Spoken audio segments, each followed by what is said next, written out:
You know, some of the most chilling characters in literature aren't the big, flashy villains. They're the quiet ones, the ones you almost don't notice. And today, we're diving into one of the absolute scariest, Smerdyakov from the brothers Karamazov. On the surface, he's just a servant, kind of lurking in the shadows. But oh, he is so much more.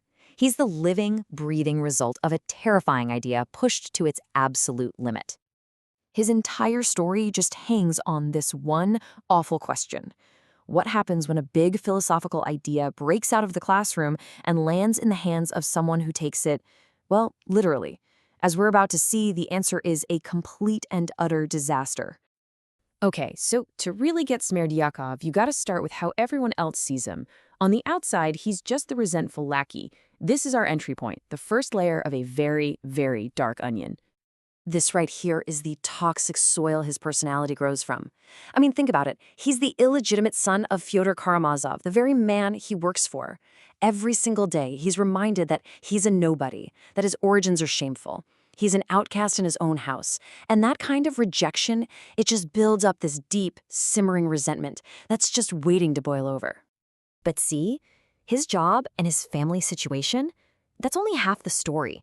To really understand what makes him so dangerous, we have to peel back that outer layer and look straight into his mind. And what do we find in there? A textbook sociopath. This guy is cold and he is always calculating, always watching, always planning. He has zero empathy, other people's feelings, their pain. It means absolutely nothing to him. What drives him is this incredible vanity, this deep need to feel smart and superior. And this whole ego trip is fueled by this profound hatred for, well, for everything about himself.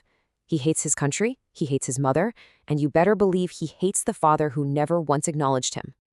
So you've got this resentful, sociopathic mind that's basically a tinderbox just waiting for a match. And that match comes in the form of a radical idea, an idea he's going to twist into a justification for murder. This is it. This is the phrase that changes everything. It's spoken by his intellectual half-brother, Ivan Karamazov, and the argument goes something like this. If there's no God and no eternal soul, then there's no absolute morality. And if there's no absolute morality, well, then everything is permitted. Nothing is truly right or wrong. It's a heavy, dangerous thought experiment. And this right here is the absolute core of the tragedy. For Ivan, this is just a high-minded debate, right? It's a philosophical game you play with a glass of brandy. But Smerdyakov, he doesn't hear a theory. He hears a green light. To him, this isn't an exercise, it's an instruction manual. And this is the critical part. Smerdyakov truly believes Ivan gave him permission.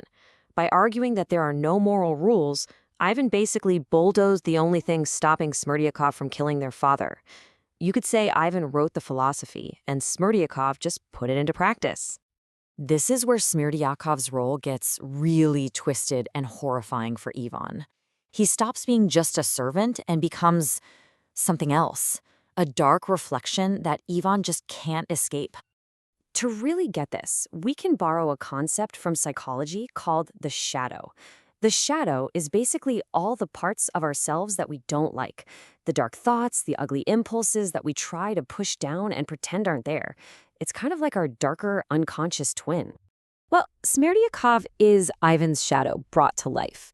See, Ivan loves to think of his atheism as this pure, noble, intellectual thing.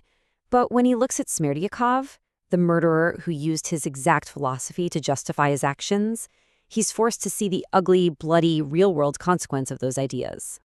Smerdyakov becomes this mirror that Ivan can't look away from, and he certainly can't break it.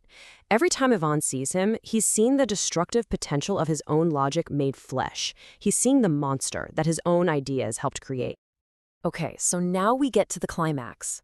Smerdyakov has already used Ivan's logic to kill, but he's not done yet.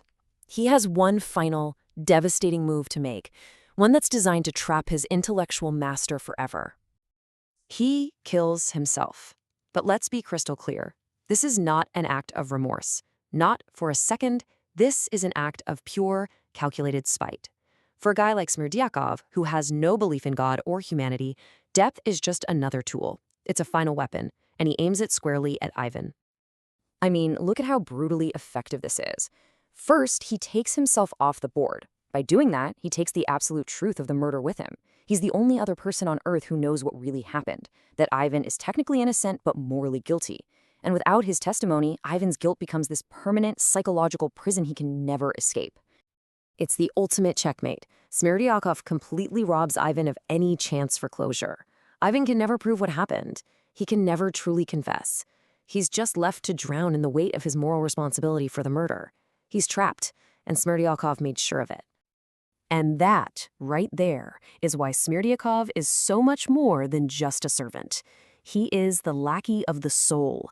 He represents that little part of the human mind that can take a cold, logical idea, strip it of all heart and all empathy, and follow it all the way to its most monstrous and destructive conclusion.